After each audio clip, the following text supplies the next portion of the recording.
Esta presentación va a durar exactamente lo mismo que dura este disco de Tim Acker. Esto es lo mismo que decir que en esta presentación vais a escuchar su disco entero. Debería de haber realizado una presentación oral, bueno, o no. ¿Por qué razón me resulta tan aburrido prepararme un PowerPoint ordenado?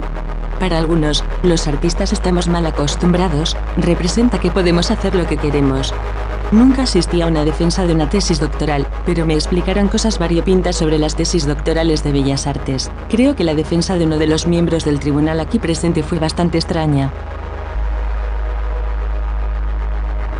Representa que tengo que defender lo que tienen sobre las manos los tres miembros del tribunal de esta sala. Debería colocarme frente a ellos y explicarles punto por punto el motivo, la metodología, el desarrollo y la conclusión de la tesis. Sin embargo, estoy aquí sentado mirando y escuchando este vídeo. Bueno, en realidad estoy también escribiendo esto. Estoy en ambos sitios a la vez, o quizás en ninguno.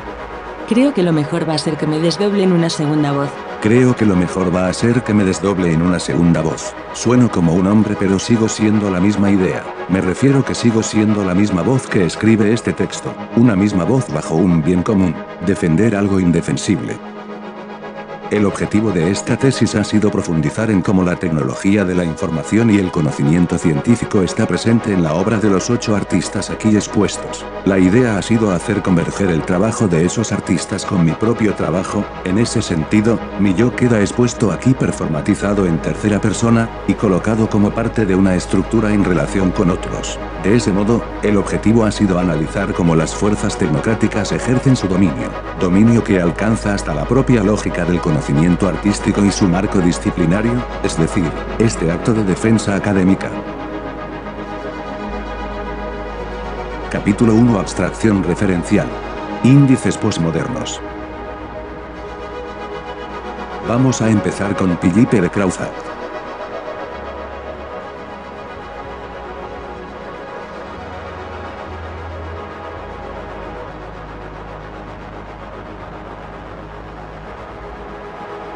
Durante la década de 1960 se afianzará formas muy concretas y específicas de entender la práctica artística. Con el minimalismo el objeto artístico debe alejarse de cualquier atisbo de antropomorfismo y de ilusión óptica. La obra minimal debe funcionar siempre en tiempo presente, inaugurando así la figura consciente del espectador. La obra es simplemente lo que ves, un objeto que empieza y acaba en su propio límite físico. Objetos vacíos a cualquier interpretación y alejados de cualquier rasgo de la subjetividad del artista.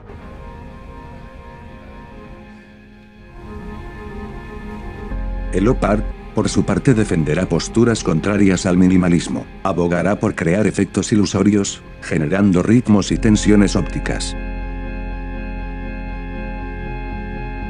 De Crouzat emplea esos referentes como lengua pero no como idioma. De Crouzat mezcla esos lenguajes y los hace cohabitar conjuntamente, saca su saber disciplinario de su marco específico y los hace converger indiscriminadamente.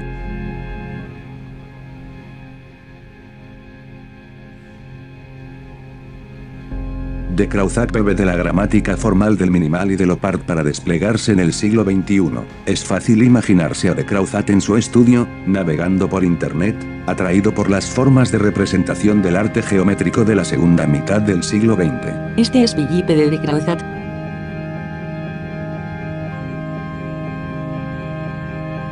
Una obra de Crouzat a lo Robert Morris es en realidad una maqueta, es una reproducción a escala de un elemento arquitectónico, una reproducción del muro de la terraza de la Villa Malaparte en Capri.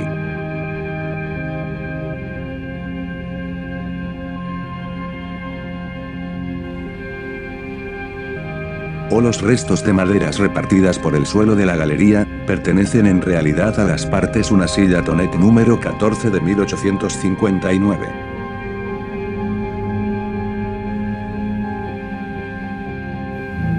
O el latido de su escultura lumínica es en realidad una reproducción del parpadeo de una lámpara presente en la escena de la película El Exorcista 2 de 1977.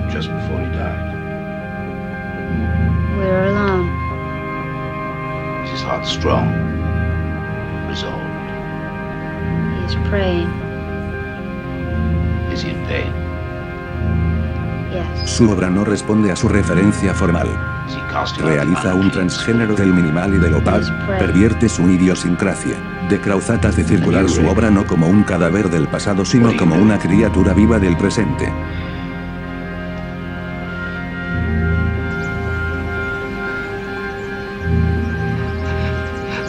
El artista Ryan Gander opera de manera similar a de Crowzath.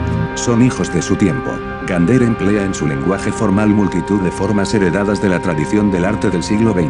Sin embargo, Gander se mueve con mayor libertad que su colega de capítulo. Gander es un artista que podríamos clasificar como marcadamente posmodernista, algo así como un artista esquizofrénico que se muda de piel en cada obra que realiza.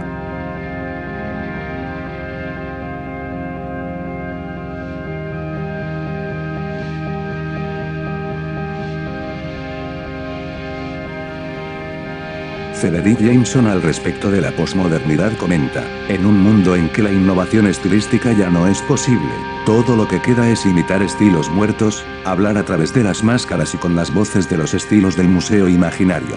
Pero esto significa que el arte contemporáneo o posmodernista va a referirse de un nuevo modo al arte mismo, más aún, significa que uno de sus mensajes esenciales implicará el necesario fracaso del arte y la estética, el fracaso de lo nuevo, el encarcelamiento en el pasado. Jameson, 2008, páginas 171 a 172.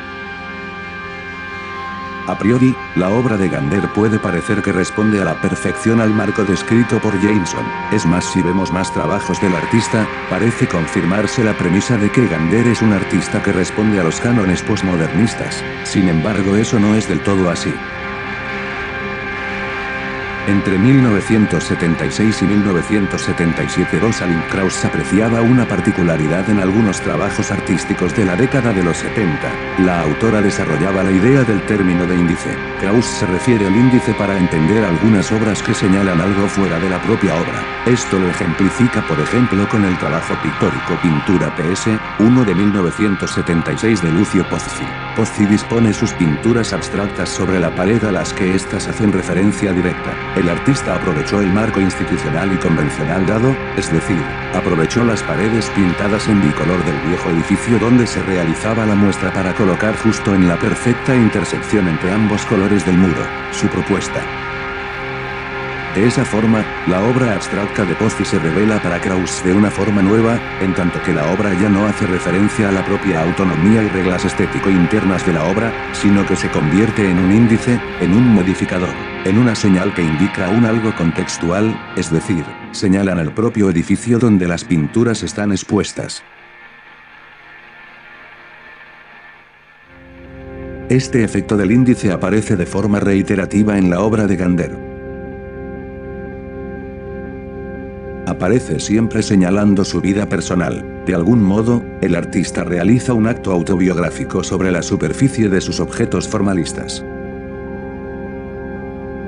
Al igual que Derrida, Gander entiende la autobiografía como una historia personal que se expresa en las obras de los autores. Como comenta Anna Maria Watts respecto a la autobiografía, el film titulado Derrida del año 2002 dirigido por Kirby Dick y Amy Kaufman, en el cual el propio Derrida desafía incluso a los cineastas y también al público y les invita a examinar el aspecto central de toda biografía, la relación entre el pensamiento del filósofo y el día a día de su vida. Watts también nos recupera la autobiografía Roland Barthes por Roland Barthes de 1975 redactado por el propio Barthes en la cual, el autor no se centra en mirarse a sí mismo sino que se centra en explicarse y mirarse a sí mismo mientras escribe, es decir mientras se autoescribe, cita Watts, aquí lo que cuenta es el acto de mirarse en el momento de consumar al acto autobiográfico. Otro texto que Watts rescata es El Pacto Biográfico y otros estudios de Philippe Lejeune. En este texto el autor propone la autobiografía como el encuentro y la cohesión en una misma persona de la figura del autor, la del narrador y la del protagonista, con el fin de dar una panorámica de su personalidad, moviéndose así entre en un ámbito público como en un ámbito privado, desplazamiento que tan solo es posible mediante la reubicación intermitente del artista entre las distintas máscaras del protagonista, del narrador y del autor.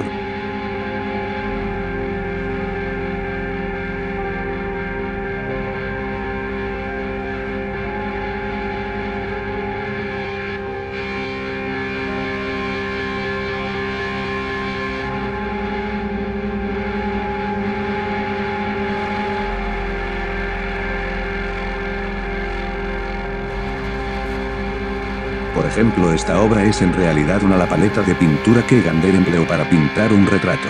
Gander indexa en la obra un retrato y a la vez nos da información de su vida privada, tan solo hay que mirar el título de la obra.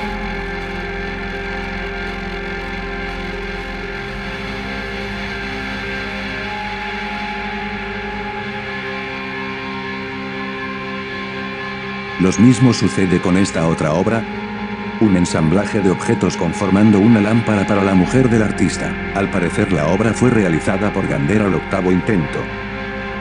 O esta otra, una escultura que reproduce los objetos empleados por las hijas de Gander en su ámbito privado. Las hijas del artista construyeron un refugio con una sábana y varios muebles. Posteriormente, Gander reproduce dicho refugio en resina de mármol y lo presenta como obra.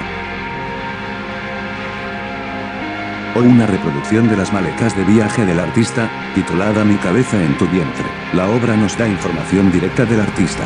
Como buen artista con éxito, Gander viaja mucho y echa de menos a su hija o a su mujer.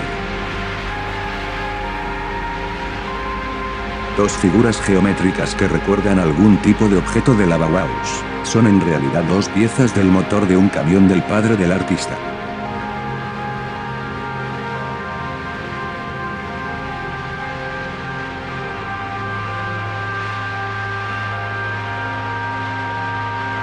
O esta conexión de mini jack en el muro de la pared.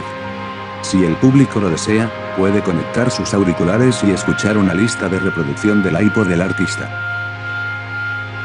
Gander va tejiendo en su obra un perfil, indexa en sus trabajos su propia vida persona, se autoescribe en ellas, rellenando los restos de una posmodernidad que aparentemente debería presentarse vacía y sin fondo.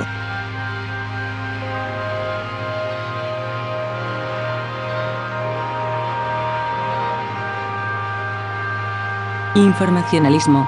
Formas de colonización del progreso técnico y científico sobre prácticas artísticas 2011-2016. El trabajo de Camille Enroth también podría clasificarse rápidamente como un producto de la posmodernidad, pero entenderlo de ese modo sería perder la oportunidad de llegar a un punto interesante. Nos interesa traer a escena unas reflexiones de Nicolas Bourriaud.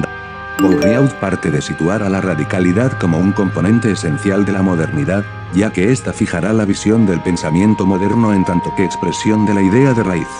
Para Bourriaud el posmodernismo marcará el fin del régimen radical y el fin de la lógica de la raíz en el arte. En la posmodernidad, el arte trazará un recorrido opuesto a la radicalidad y a la construcción de modelos ideológicos. En la posmodernidad los materiales de la historia del arte aparecen disponibles, utilizables en cuanto signos simples que son, como desvitalizados por la separación de las significaciones ideológicas que justificaron su aparición en un momento preciso de la historia. Los signos flotan, ya no tienen el lastre de la historia y significante y significado se ven disociados.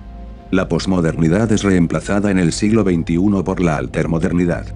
Bourriaud utiliza la metáfora del radicante para explicar ese nuevo periodo. El individuo de este principio del siglo XX y evoca plantas que no remiten a una raíz única para crecer sino que crecen hacia todas las direcciones en las superficies que se les presentan. El adjetivo radicante califica a ese sujeto contemporáneo atormentado entre la necesidad de un vínculo con su entorno y las fuerzas del desarraigo, entre la globalización y la singularidad, entre la identidad y el aprendizaje del otro. Define al sujeto como un objeto de negociaciones. Los artistas de hoy expresan menos la tradición de la que provienen que el recorrido que hacen entre aquella y los diversos contextos que atraviesan, realizando actos de traducción.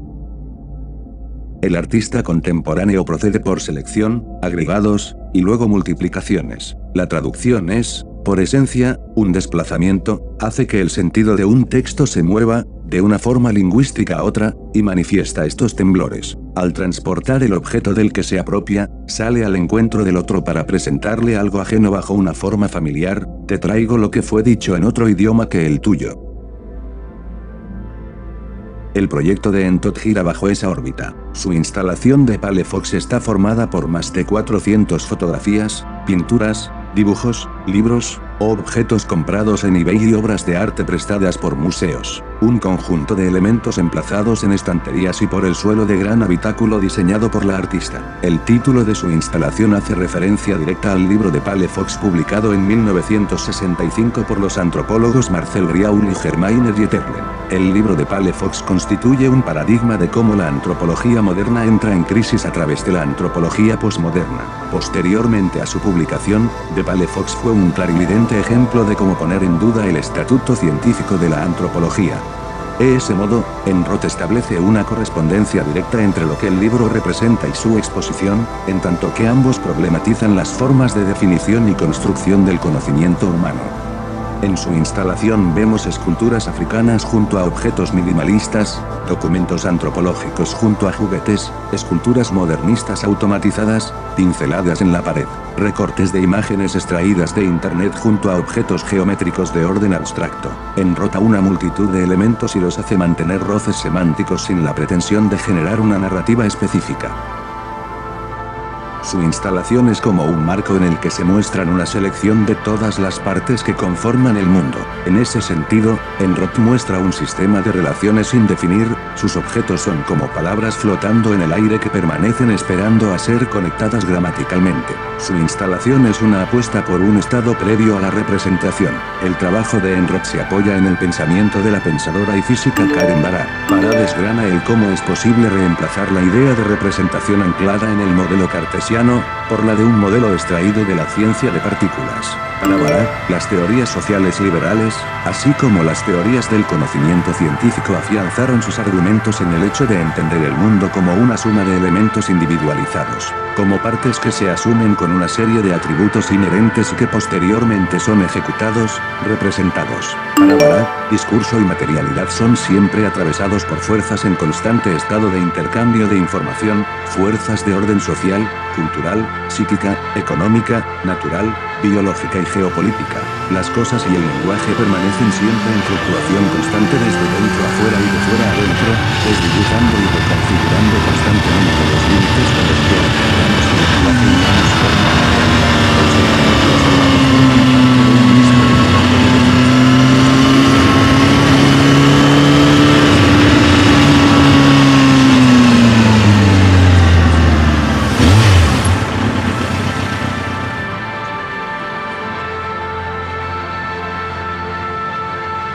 Capítulo 3. Abstracción casual. Representación en el medio y el medio representado. Arte Vierkant, Brenner, 1986.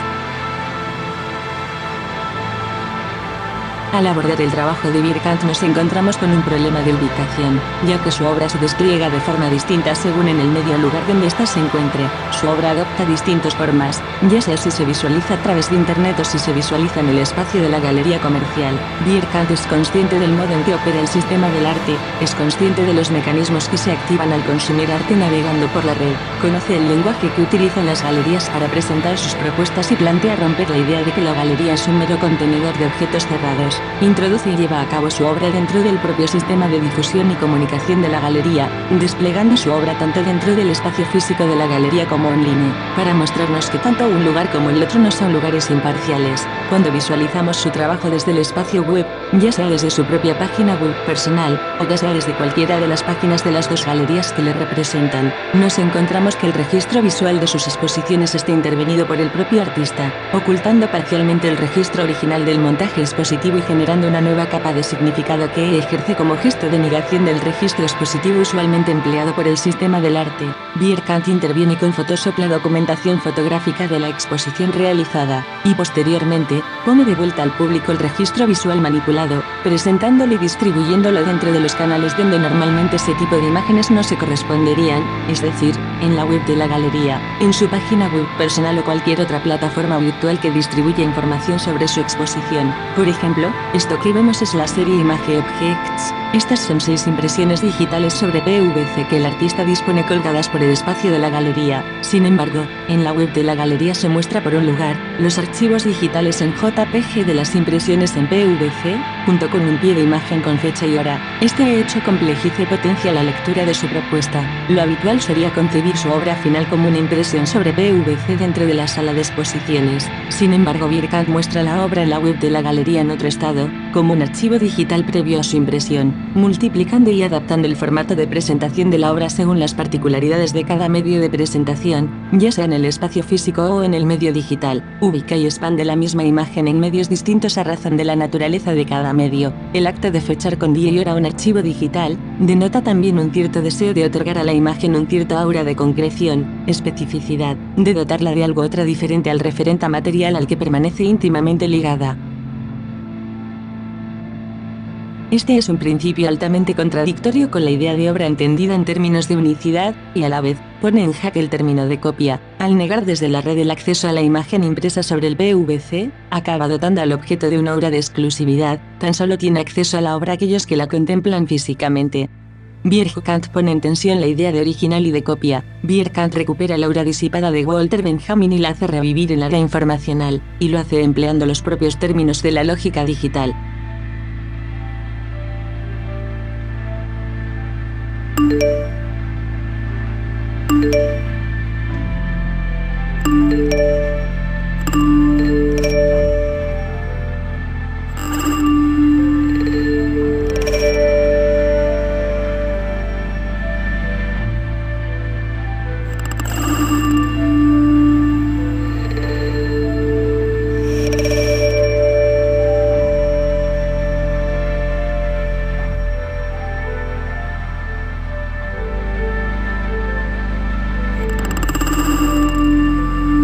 Constant Douillard.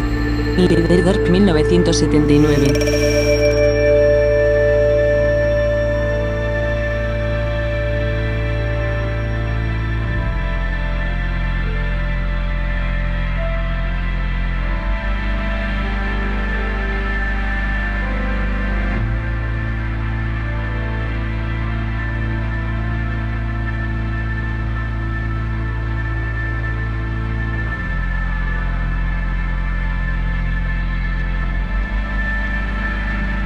Wat zouden er met de fotografie en de schilderkunst en portretten naar de natuur te maken zijn? Ik heb nog altijd de hoop dat ons met het portret nog een mooie revolutie te wachten staat.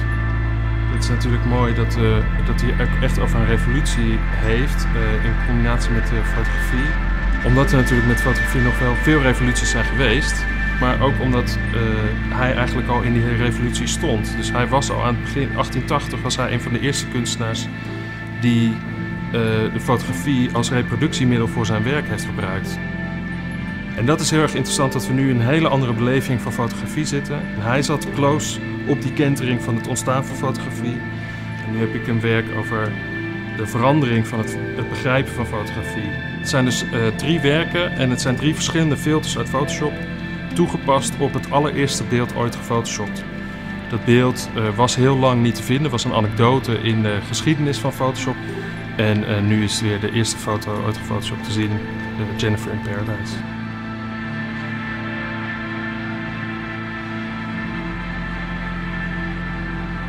Jennifer in Paradise es una obra basada en la recuperación de una de las primeras imágenes que se suministraba con el programa informático Adobe Photoshop. La fotografía fue digitalizada por Kodak en 1987 y fue tomada por John Knoll, co-creador junto a su hermano Thomas Knoll del software de retoque de imagen digital Photoshop. La imagen muestra a la mujer de John Knoll sentada de espaldas a la cámara. La joven se muestra tomando el sol en la playa Bora Bora de la Polinesia francesa. Tras dar con la imagen, Douillard finalmente se hace con un archivo de una captura de pantalla de la imagen original. Una vez que posee la imagen, despliega una serie de acciones sobre y dentro de ella. En primer lugar, encripta un mensaje en el archivo JPG de la imagen. Seguidamente, emplea la imagen encriptada para difundirla por la web. El artista completa su acción publicando una carta online dirigida a la propia Jennifer. La carta fue publicada en el Journal Online Rhizome el 5 de septiembre del 2013. Douillard hace converger en la imagen de Jennifer in Paradise 2 caras de una misma moneda. Por una cara, la imagen de Knoll tiene un valor histórico y cultural que nos habla del nacimiento de Photoshop, y en su reverso, la imagen encriptada y la carta nos hablan del nacimiento de una conciencia sobre la propia naturaleza de la cultura digital. Con Jennifer in Paradise el artista constata el proceso de digitalización de las imágenes, y con ello todo lo que eso lleva implícito, asumir el carácter informacional de las imágenes y dar la bienvenida a las nuevas fuerzas numéricas que protagonizan ese proceso.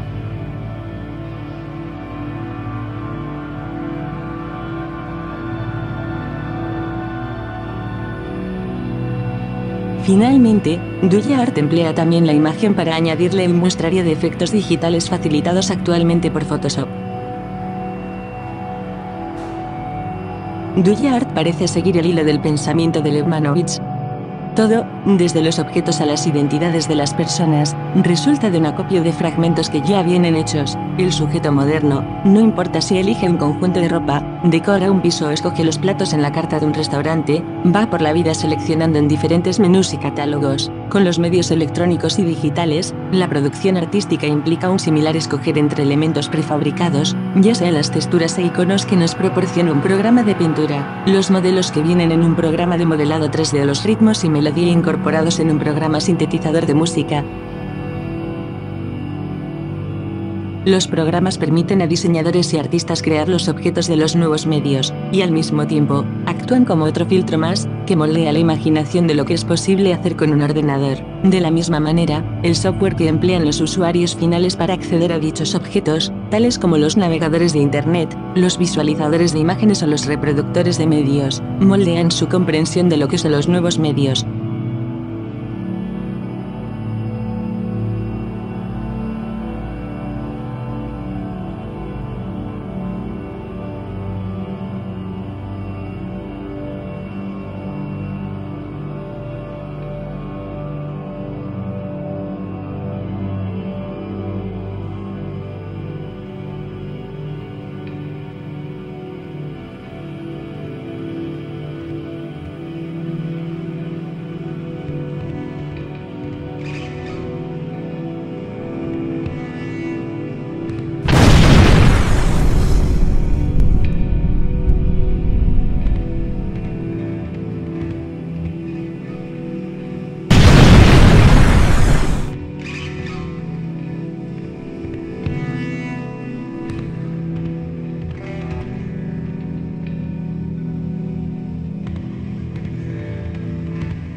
Rubén Grillo estructura este trabajo a partir de la figura de Samuel Slater, un industrialista que en 1790 expropió ilícitamente tecnología inglesa para el cardado de algodón. Ese gesto de apropiación histórico le sirve a Grillo para vincular la revolución industrial con la economía política de lo inmaterial, proceso que el artista percibe como una fase que se verá potenciada a partir de los años 1950, con el auge de las nuevas tecnologías, alcanzando en su efecto expansivo global, al campo específico del arte también, concretamente dinamitándose en el arte conceptual. Para la realización de sus trabajos, Grillo lleva a cabo una metodología que de algún modo imita al acto de apropiación propiciado por Slater en el siglo XVIII. El artista recorre distintas tiendas de Zara capturando y digitalizando las roturas y los desgastes que llevan incorporados los pantalones vaqueros que la compañía suministra a sus clientes. De esa forma, Grillo se apropia de los patrones que Zara reproduce en sus prendas. Posteriormente, mediante una técnica de lavado y corte láser,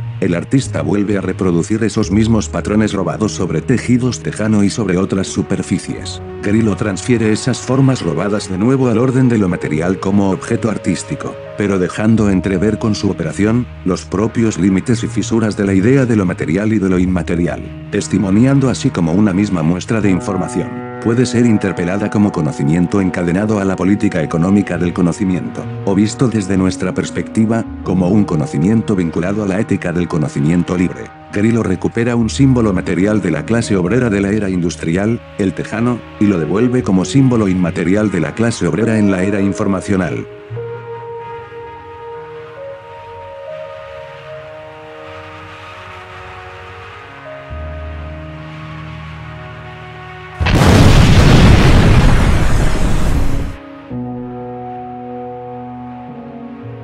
Los tornillos son artefactos a través de los cuales también es posible dilucidar las relaciones de poder que se crean entre tecnología y sociedad.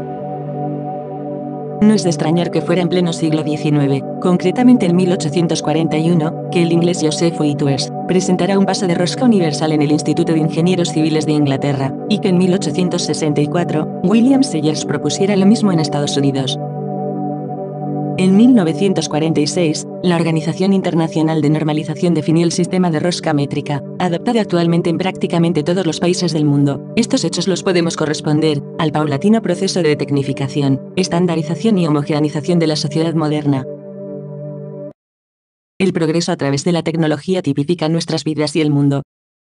El progreso a través de la tecnología busca automatizarse, programarse. El progreso a través de la tecnología busca automatizarse, programarse, y la automatización de la tecnología nos conduce a subordinar las máquinas a otras máquinas. La tecnología es nuestra libertad y nuestra limitación. El progreso nos permite acceder a su código y programarlo, modificarlo constantemente en su beneficio.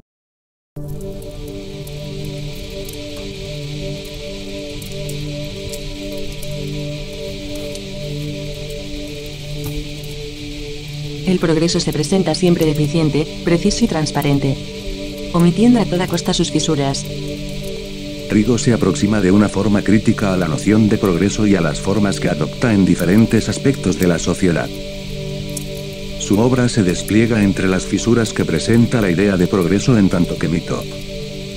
Grillo analiza cómo la industria química y técnica, a lo largo del tiempo, ha proveído al arte de una serie de materiales y herramientas que han acabado afectando profundamente al lenguaje artístico. Así, su trabajo deriva hacia el estudio de ciertos materiales producidos por secciones secundarias de empresas globales paradigmáticas del desarrollo técnico y científico, las cuales elaboran materiales que se introducen como soportes para la representación en las artes visuales, vivac, plexiglas y plásticos para la impresión 3D. Presenta estos materiales no solamente como medio, sino que los sitúa en un primer plano y los somete a la retórica del display artístico, así como recupera la memoria del material, lo cual nos brinda información precisa de la propia historia y lógica del progreso técnico.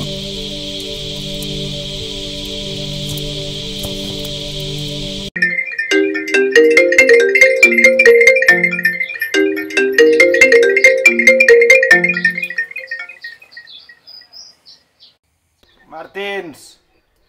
Trigo... Què passa, xaval? Clar. Escolta, tu, què? Com va això de la tesi? Bé, bueno, bé, no sé, tio, no sé, Martins, estic aquí... No saps. Bé, jo crec que bé. Ara li està sortint el suc a la gamba, saps? Ara li està sortint el suc a la gamba. Claro, molt bé. Quin procés estàs ara? O sigui, que ja... Bueno, estic amb el vídeo, amb la presentació, saps? Estàs amb el vídeo. Sí, però ha de sortir suc, ja m'entens, oi? Ja. Saps? No vull parlar gaire del meu treball, saps? De la meva investigació, saps? Que vull amb el meu rotllo, saps? Vull que sigui experiència, saps? Claro, sí. Però tu com veus això? O sigui, penses que ets estat... Quin és el paper de jugar d'això? O sigui... Bueno, no sé. És que no tinc idea jo de què és una tesi. Això, o sigui, això és una peça? El que estàs fent? O és un resum? És que no entenc res. No, és una peça, Martín. La tesi és el vídeo, tio. En realitat, la tesi és el vídeo. O sigui, la tesi... O sigui, però... I llavors, què has fet aquests 2 o 3 anys? T'has tapat els huevos o què? No, tio, passa que ara ha sortit tot en el vídeo, saps?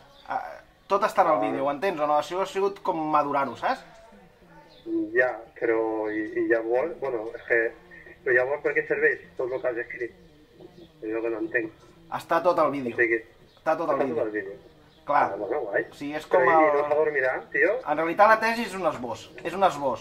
La xitxa, el suc, la tesi és... O sigui, el llibre és la gamba, vale? I el vídeo és el suc. Ho entens? No. Va per aquí la cosa. I què? Com aniràs vestit? Al final aniràs tacat o no? Bueno, segurament potser em poso la samarreta amb la taca de vi i uns pantalons superben parits de color verd del Brasil, saps? Molt bé. Sí. O sigui, com si fos un fondo de pantalla, no?, d'un vídeo... Com un croma, tio. Exacte. Tacat de gama. Com un croma tacat de gama. Un croma tacat de vi, saps? I, escolta, a mi m'han dit una cosa molt... que em va xocar molt, i és que els has de pagar el sopar als directors de la tesi, o sigui, als directors de la tesi, als jurats. Això diuen, sí.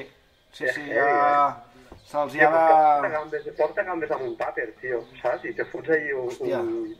Jo què sé, un tentempié. No, em sembla que els portaré a fer un calzone, tio. Molt bé. Un calzone, però pues mira, hi ha un calzone molt barato, tio, barato. No, ha de ser bo, Martín, ha de ser bo, tio. L'haig de disfrutar jo també, saps? No es tracta d'això, saps? Però calzone a compartir o com va això? Què vols dir a compartir? No, un calzone, tio. És l'experiència calzone, tio. Hòstia, tio, se t'ha d'anar loco, tio. Potser te suspenen, perquè... Tio, o sigui... Bueno, tio, no ho vull pensar, tio. Una gamba, tio, un calzone... Això és com... Bueno, no sé, jo pensaria... No sé, tio, no sé. Tu vols clar? Martín, no em fotis por, tio. Haig d'anar, tio, pel raig, ho entens? Això ha de ser un cop d'electricitat, saps? Un cop de raig, una gota, una cagada de paloma. Exacte, tio. Sí, ho has dit. És la combinació entre un llamp i una cagada. Saps? És un llamp que cau sobre una cagada, ho entens? Genial. Va, Martins, et deixo. Vinga, va, tu, ja te... Tu com estàs? Vinga, va, parlem més tard, tio. Vinga, una abraçada. Disfruta de Galícia. Disfruta de Galícia, va. Adéu, menja gambes. Menja gambes, tio. Cago en Déu. Menja gambes. Adéu. Vinga, adéu. Mestre, adéu.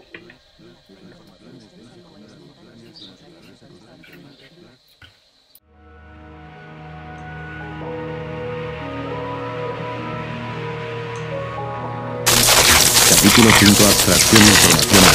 Formas de desnaturalización. Nina Boyer, Aarhus, 1975. ¿Existe una correlación entre los procesos culturales, la genética y los procesos biológicos? En esta interrelación se da la expresión de un constante flujo de energía y materia que se va coagulando en distintas formas en el transcurrir del tiempo. En ese proceso parece haber una tendencia hacia la homogenización. Manuel de Anda entiende la historia no en términos progresivos y ascendientes, sino en términos de sistema en constante transformación de estado, estableciendo al ser humano y sus manifestaciones materiales como elementos integrados en un sistema global. Las grandes extensiones del territorio fotosintético de América, convirtió al azúcar en el combustible de la revolución industrial. Esto es, el azúcar hizo posible el incremento del consumo de calorías de las clases bajas de un modo más barato que la carne. Zelanda, 2010, página 115. A todo esto, la renovada forma de relación de las sociedades con los microbios, propició que nuevas políticas sanitarias se introdujeran en las ciudades, vacunas, controles de las aguas y de los desechos, y ya a partir del siglo XVIII, se institucionalizó la medicina, la educación, el ejército, la jurisdicción, etc. De esa forma, un gran número de nuevas instituciones aplicaron su poder sobre las poblaciones, se pasó de un régimen social gobernado por la tradición y lo simbólico a un régimen que empezaba a inmunizar, educar y adoctrinar todas las funciones del cuerpo humano. Zelanda, 2010, página 116. Todo este proceso de homogeneización pasó a ser la hoja de ruta de la civilización occidental. Además, en el siglo XIX se inicia también el adoctrinamiento y la homogeneización de la biomasa genética del mundo, alcanzando su punto álgido en el siglo XX con la aplicación de herbicidas e insecticidas induciendo genéticamente a cada alimento para conseguir que estos poseyeran siempre tamaños similares, o mediante la inseminación artificial y la fertilización in vitro sobre el ganado. La tendencia a homogeneización opera por fuera de nuestra piel y bajo de ella. En las obras de Nina Bellier aparecen un sinfín de corbatas de la lujosa casa de moda Hermès. La artista muestra las corbatas que llevan estampadas un sinfín de motivos gráficos, los cuales van desde la repetición sistemática de cacahuetes, plantas, animales domésticos, animales salvajes, frutas, motivos que ilustran trabajos rurales y deportes, hasta motivos de patrones geométricos. Todos estos adornos visuales dispuestos sistemáticamente a lo largo de la corbata, representa la correspondencia del proceso de homogeneización que el ser humano realiza sobre la cultura y sobre la naturaleza. Podemos leer la corbata como la coagulación de distintos procesos históricos, en los que su significado y valor ha sido variable a lo largo del tiempo. Sin embargo, su uso como atuendo identificativo y aglutinador de grupos sociales ha sido una constante. En las corbatas Hermès que emplea Bellier en sus obras, por un lado, podemos entender la corbata como la expresión de la homogeneización de un grupo social determinado, es decir, ejecutivos y hombres de clase pudiente, y por otro lado, podemos ver en dichas corbatas la domesticación del mundo natural por parte del ser humano, ya sea, cuando señalamos a su proceso industrial de confección en tanto que materia textil, o ya sea observando el tipo de motivos estampados mecánicamente que éstas poseen. En las corbatas Hermès se da una interesante yuxtaposición, el continente, es decir la corbata, nos habla de su contenido, que son los motivos estampados, y al revés, los estampados nos hablan de la corbata, ya que ambos, los motivos y la corbata son parte de un mismo proceso de conquista y de homogeneización. No es de extrañar que, en las obras aparezcan las corbatas Hermès aplanadas junto a pelucas, sacos de dormir, chaquetas de invierno, ramas secas, llaveros fabricados con colas de conejo, un conjunto de materiales que pueden ser vistos bajo un común denominador, todos son extensiones del espacio de colonización del ser humano, elementos que nos sirven tanto para protegernos de las adversidades del clima, como materiales que empleamos para estructurar la naturaleza social y culturalmente. Damos por sentado que la tecnología de la información es parte integral de nuestro sistema nervioso, asumimos el acoplamiento entre máquinas, biología y cultura.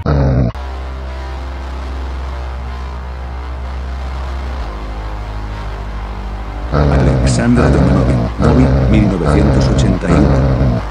Según Sandra Harding, las investigaciones feministas deberían proponer la puesta en duda del propio sistema de investigación científica. La teoría feminista debería analizar los propios procedimientos de investigación y proponer un análisis de la estructura general de cada una de las disciplinas científicas. De eso se extraen y derivan problemáticas epistemológicas, el hecho que las teorías tradicionales de la ciencia no son una representación de lo humano, sino tan solo de lo masculino, puesto que la mujer históricamente no ha tenido cabida en los procesos de construcción en el relato del conocimiento. Harding, 1998, página 14.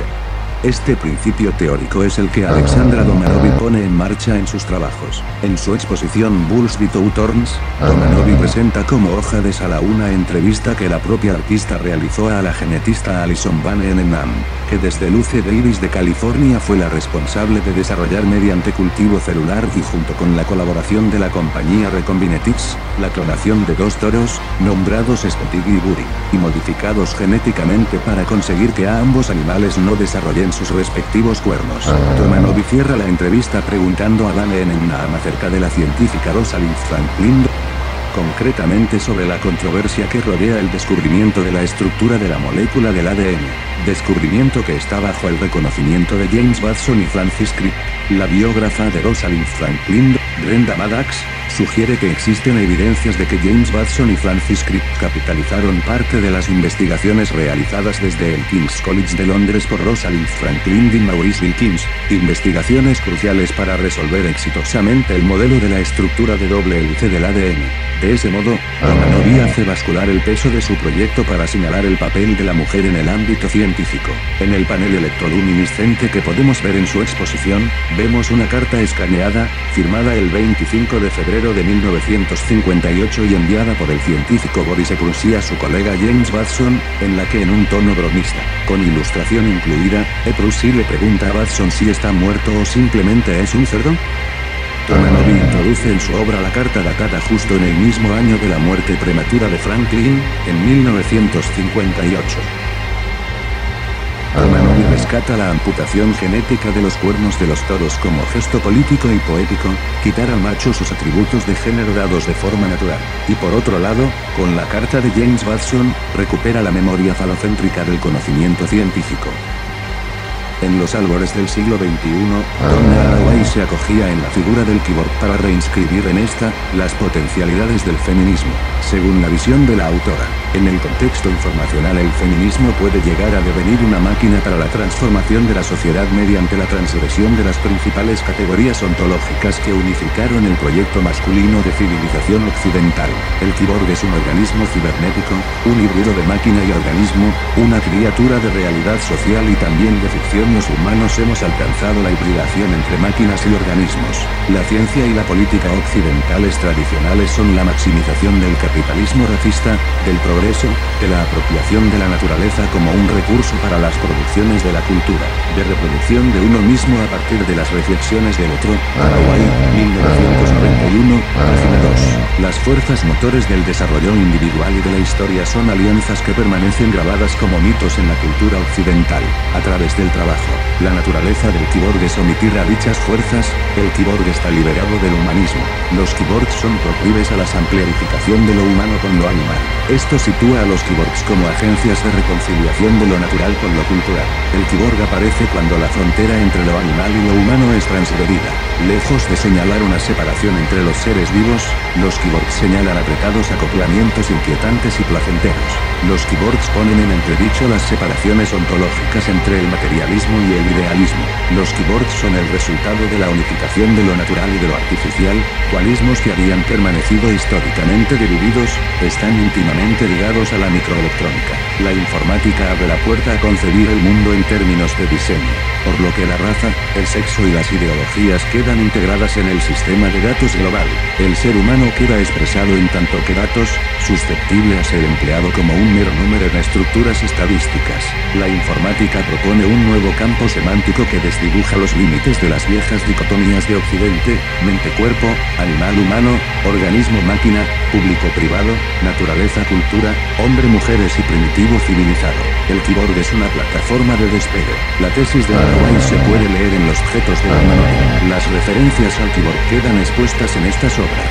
Los objetos escultóricos de Romanowski aluden y establecen un punto de tensión contra la forma del minimalismo, y es en esa oposición donde la correspondencia con el sustrato de los planteamientos del cyborg de Haraway alcanzan su potencia en la obra de Romanowski. Los principales elementos estructurales que construyen sus obras son pedestales que son un cuerpo rectangular a los que la artista les hace crecer unos brazos.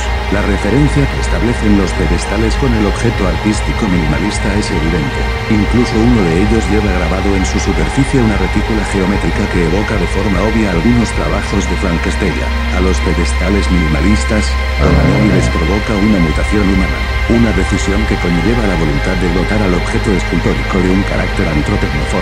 Son una invitación a la metamorfosis en tanto que resistencia al objeto vacío minimalista. Por lo tanto, son también una invitación a concebir la obra artística de forma opuesta a una tautología.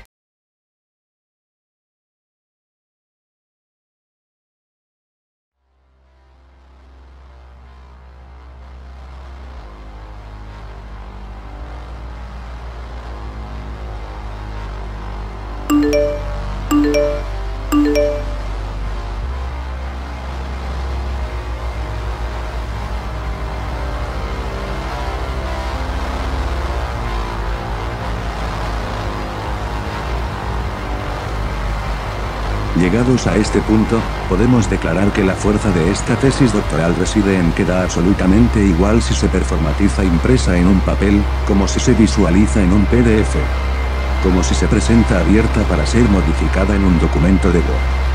Incluso, si se expresa como aquí en términos lumínicos. La información más importante aquí es que en ella se expresa que la informatización del mundo nos ha enseñado a acceder al código de la naturaleza, al código atómico, incluso si se desea, nos da la posibilidad de acceder al código cultural. Sin embargo, a cambio de ese poder, debemos aceptar que el acceso al algoritmo que modifica los datos de nuestro sistema fue escrito por unos cuantos, a su medida y bajo su criterio. Aquí nos interesa señalar que el arte también es una disciplina inmersa en el programa informático social. El arte no puede desprenderse de esa arquitectura tecnocrática.